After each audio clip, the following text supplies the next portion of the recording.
Good morning. I welcome you to this demo class. In this class, I'll just explore the concept of growth and development. And we will discuss some conceptual issues relating to this concept of growth and development. We are all aware of what is growth. In normal parlance, we use the term growth and development. But when we come to specifics, we need to know actually what is growth and what is development and what are the issues relating to it. But before I go to that, these are some of our mandatory slides. These are our great achievers of 22 exam. These are the list of optional courses we have already started. This is the website where the details of each subject is uploaded. If you look at the website, you will find that in which subject we are going to start the new batch very soon. You can look at them, and if you have not decided your option subject so far, decide it fast and take the decision. We have already started various GS batches. One batch was started on 8th. Second batch we began on 13th now. And in GTV Center we have started the fresh batch on 10th. Therefore, we are starting the batch very soon. Therefore, the concept which we are trying to develop here is the economic growth, economic development, and social development.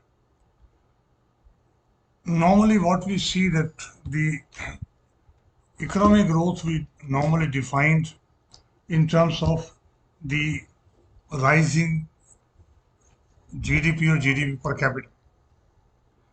We normally see that if GDP is rising consistently over a period of time, suppose this is the time period here we are showing, and in this side y-axis we are showing GDP or GDP per capita. GDP per capita. And if we draw the graph, and the graph is like this with minor fluctuations, we have an increasing trend. We have an increasing trend.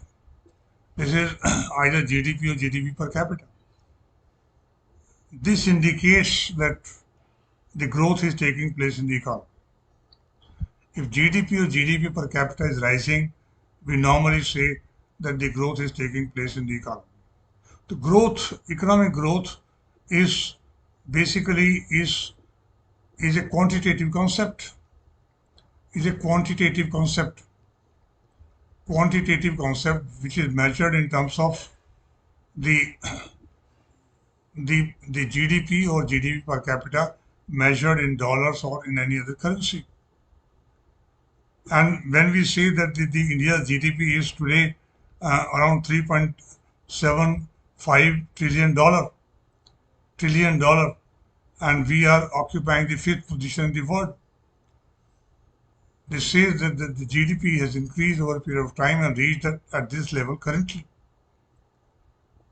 And therefore, economic growth is considered to be synonyms with the rising gross domestic product and the GDP per capita. And you may recall that in one of the previous demo classes, I have discussed with you the concept of GDP. What is GDP, how it is measured, and what does it implies? Here we are using that concept to define the economic growth. And economic growth is a quantitative concept. But we do not know when the country is growing, what is happening behind this, whether inequalities are rising or falling. Inequalities, whether the growth is cornered by a few sections of the society. Thereby inequalities are rampant, but growth is rising.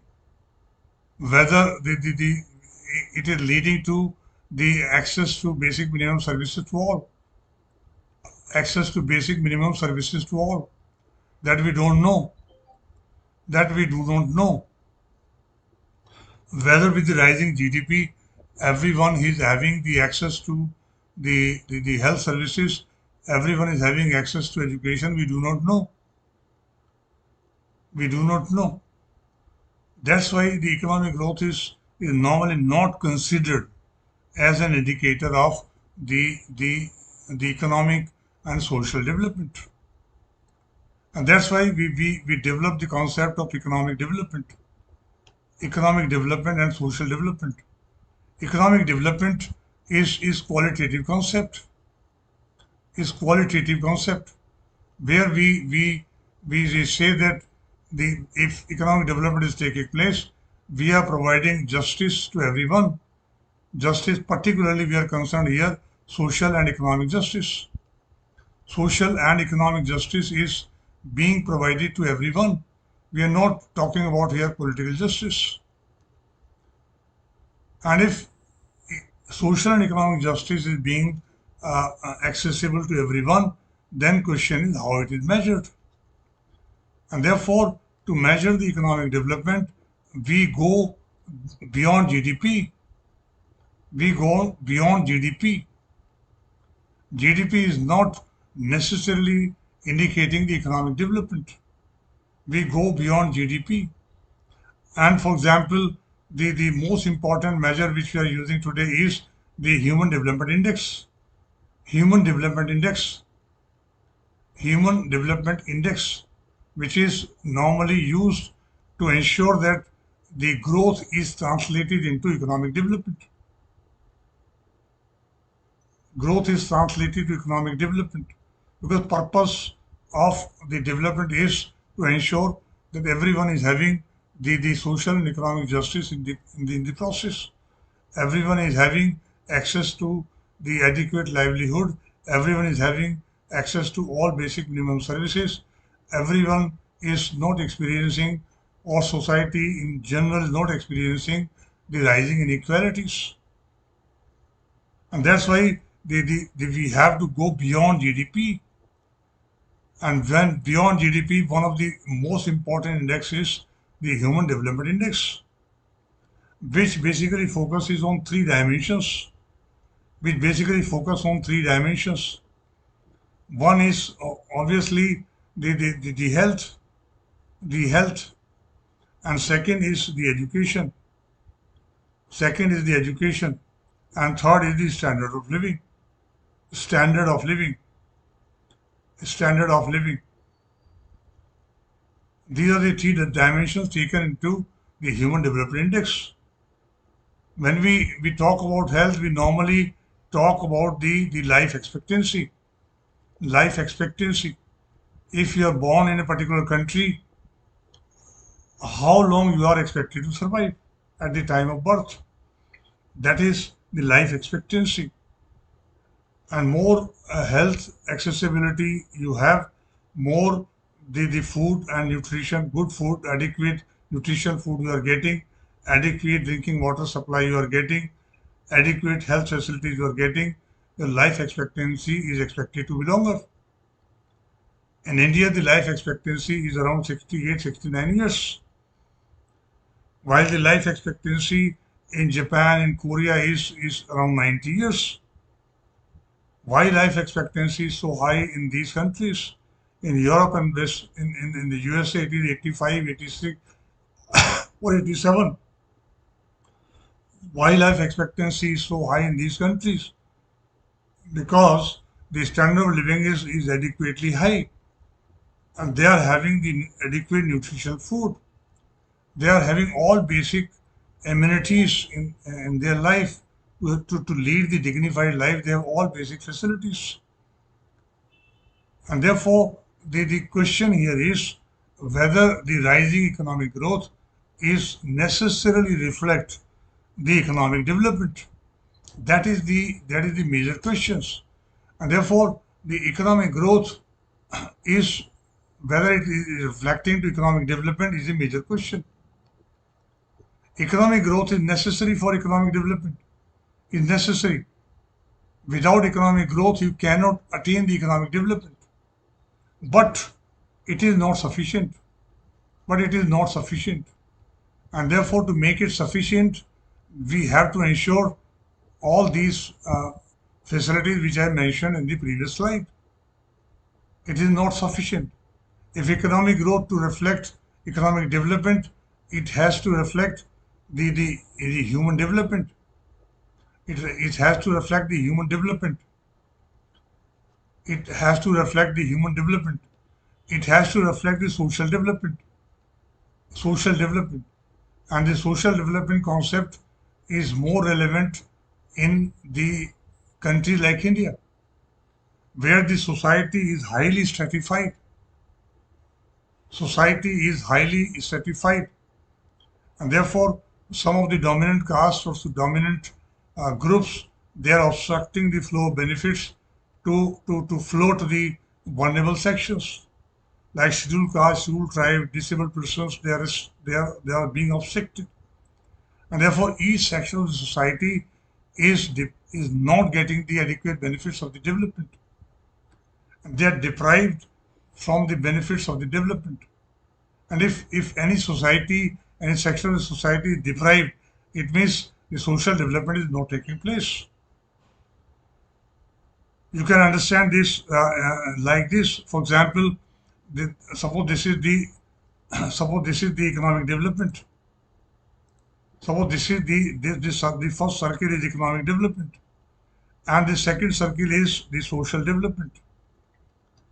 It means only very few sections of the society which are vulnerable, they are getting benefits of the development, and large chunk of the vulnerable groups are deprived of the development process. It means this implies that economic development is not leading to social development, is not leading to social development. And here it is the role of the government how to divert the flow of the benefits of the development to all sections of the society. To all sections of the society.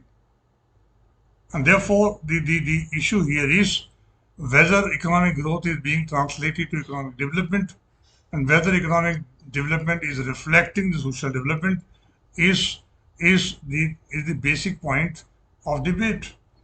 Unless the social development enter completely in this group, so this circle is economic development and this circle is social development.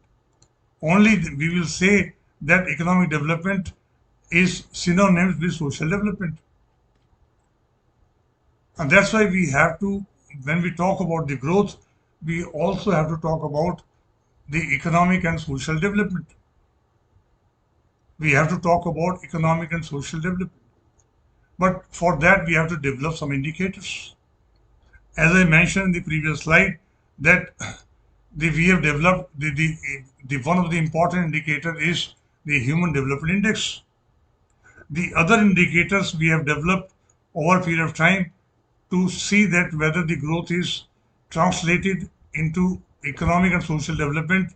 We have other indicators, for example, the Gender Development Index, GDI, Gender Development Index. And to ensure that the growth is taking place without rising inequalities, we also measure the inequality adjusted HDI. We take into account the rising inequalities. We take into account rising inequalities. We have also developed the multidimensional poverty index. Multidimensional poverty index. Under this multidimensional poverty index, we have defined the further sub-indicators under these dimensions: health, education, and standard of living. And around 10 indicators are defined. 10 indicators are defined in these three dimensions, like the nutritional food, like school education, in this case, like access to clean the cooking gas, like access to shelter, access to drinking water supply, The 10 indicators are developed under these three dimensions. And if any individual or any household is deprived of three or more indicators, then it is considered to be multidimensionally poor. And then we will say that the growth is not being translated into the human development. We are not able to ensure the social and economic justice out of the growth process. And therefore, when we talk about the growth, we also have to talk about the economic development and social development. But over a period of time, the new concept has emerged that we call sustainable development. That we call sustainable development. Over the debate for the around more than 40 years, the debate continued. And in three major conferences of United Nations, the debate on the what is sustainable development and what is not is continued. And ultimately in 2002, in World Summit on Sustainable Development, the agenda for sustainable development was defined. And this agenda for sustainable development has two important aspects. That the development will be sustainable in the long run if it is accompanied with the following two aspects. And one is inclusiveness of the growth process. Of course, growth is taking place, but growth has to be inclusive by character. I'll just define what is the inclusiveness of the growth process. We also have to ensure that the growth process is compatible with the environment.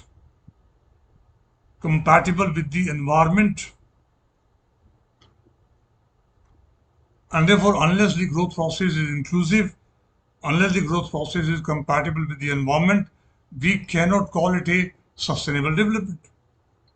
And therefore, apart from the economic growth, apart from economic and social development, the sustainable development concept has also been developed. And since 2002, all the countries who are members of the United Nations, they have adopted the agenda for sustainable development.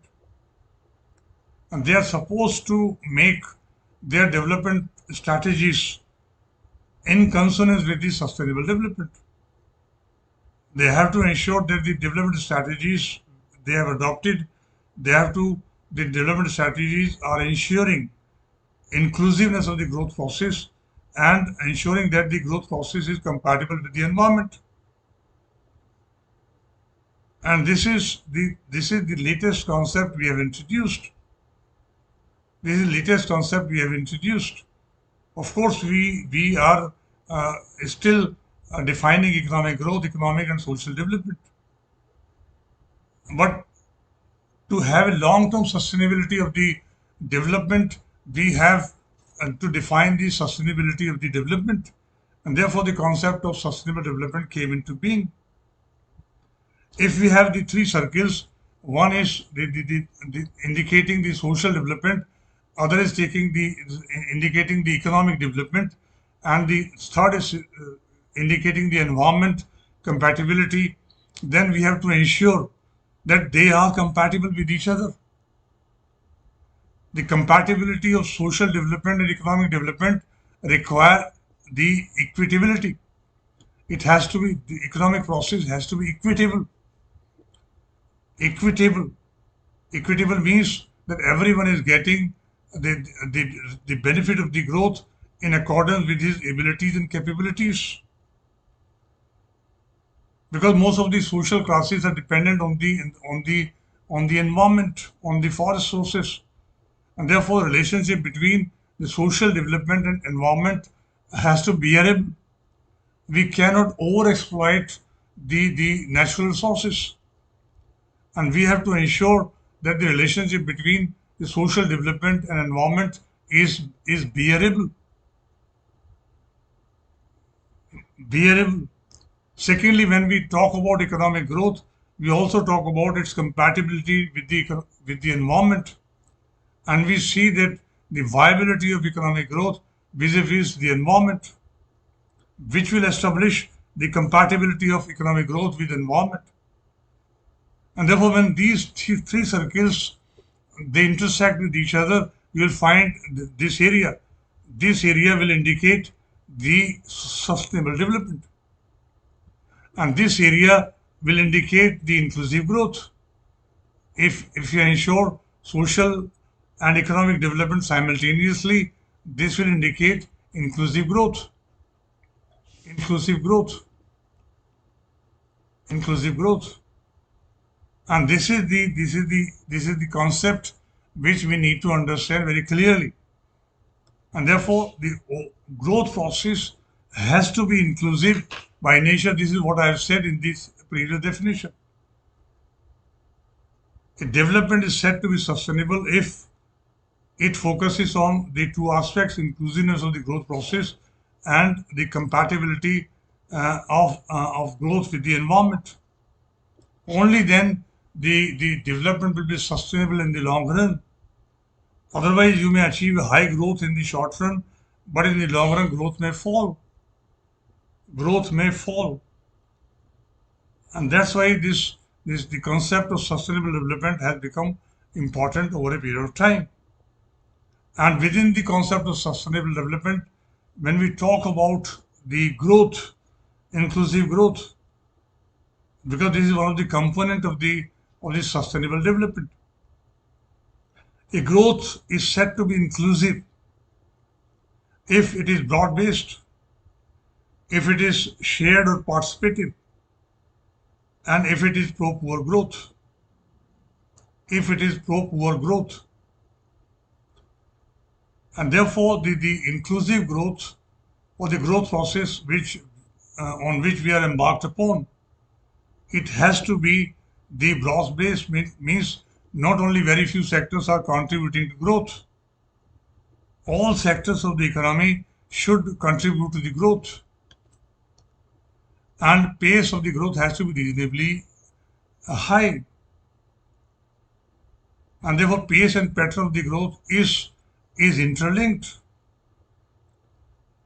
Similarly, the everyone who is part of the working population, that is from 15 to 60 in our case, then they should participate in the growth process, who are willing to participate, and they should participate.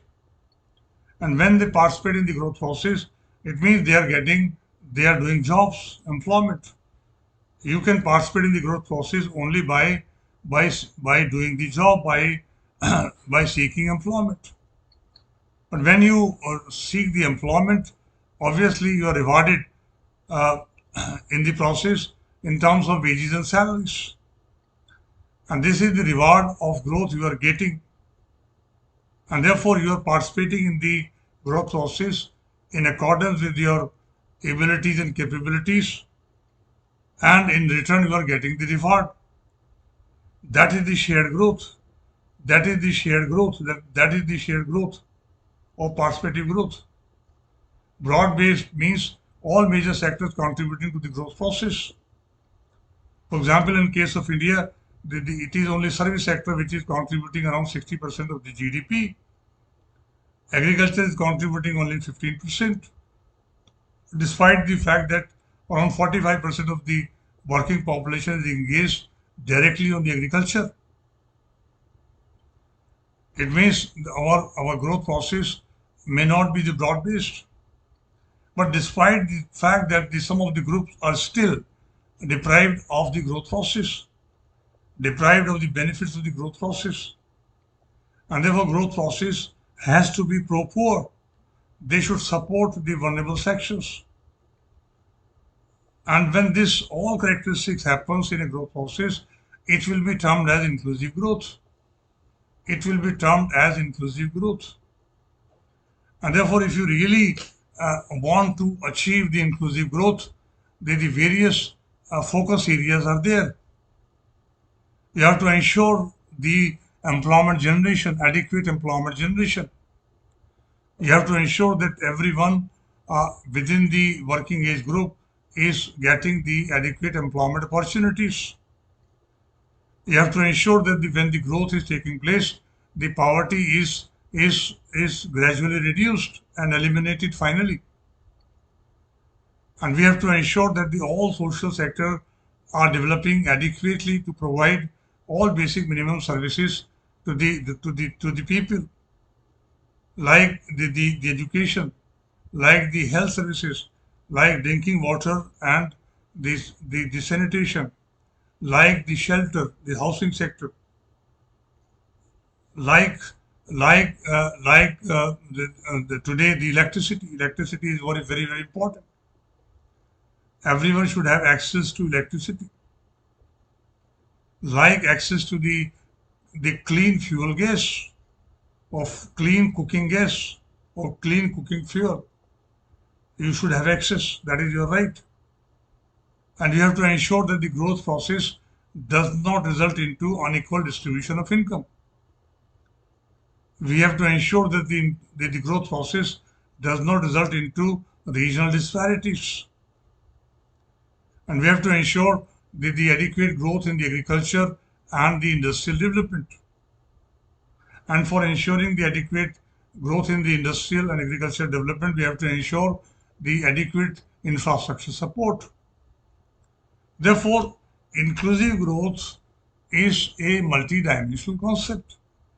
If any country wants to achieve the inclusive growth, to make their development process sustainable in the long run, then they have to work on all the dimensions simultaneously. It is not that we are just focusing on poverty reduction and the other aspects are not are ignored.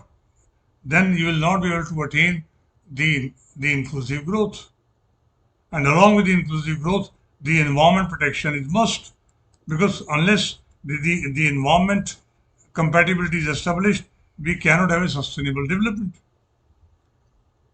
And this is the agenda of development we are following today. This is the agenda of development we are following today. Therefore, we have moved from the initial concept of economic growth, we moved to the economic development, and we also mentioned about social development. And then in the modern days, we have developed the concept of sustainable development, which basically comprises of two aspects. One is the inclusive character of the growth process and the compatibility of the growth process of with the environment. And this is the growth, this is the development we are looking for in future. Because we all know that the climate change is taking place. And if we really want to mitigate the climate change, or at least we minimize the impact of climate change on this planet, all countries have to cooperate with each other to attain this sustainable development. And that's why this concept is very important to understand in future years to come.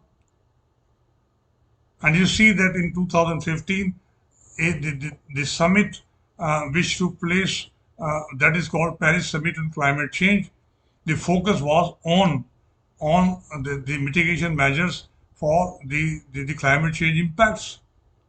But at the same time, in the same conference, the sustainable development goals were also defined. And we defined the 17 sustainable goals which every country has to achieve. If every country is focusing on these 17 goals, then we are automatically achieving the inclusive growth and the environment compatibility, and thereby the sustainable development. And thereby sustainable development. Therefore, this concept we need to understand. This concept we need to understand. And therefore, as I said right from the beginning, economic growth has to be translated to the human development and social development. But if you look at for the India's case, in India's case, if you go by the economic growth, our ranking is 5th. We are the 5th fastest growing country in the world. Fastest growing country in the world. Our GDP is 3.75 trillion. 3.75 trillion. But the problem is that in terms of human development index, our position is around 128 to 130 on average. It means economic growth is not being translated to human development. It means still we are far away from achieving the inclusive growth process. And this is where we have to focus upon. This is where we have to focus upon. And these concepts we have to keep in mind. Therefore, for any kind of when you discuss the any issue relating to economics or Indian economy, then we have to keep in mind the concepts of the growth and development we are talking about. And I hope that I have made it very clear to you conceptually what is growth, what is economic and social development, what is sustainable development, and what is the broad strategy to attain this sustainable development by all the countries. And focus is on this sustainable development goals, which one has to achieve. All the countries have to achieve by 2030. Time limit is there. By 2030, we have to achieve these SDGs. And if we are able to achieve the SDGs, obviously will be near to achieve the sustainable development. And this is you always have to keep in mind when you discuss the concept of development, concept of development in India or internationally or at any level, or at any level. And I hope I have made it myself very clear to you as far as the topic which we have taken today is the growth and development and the conceptual issues.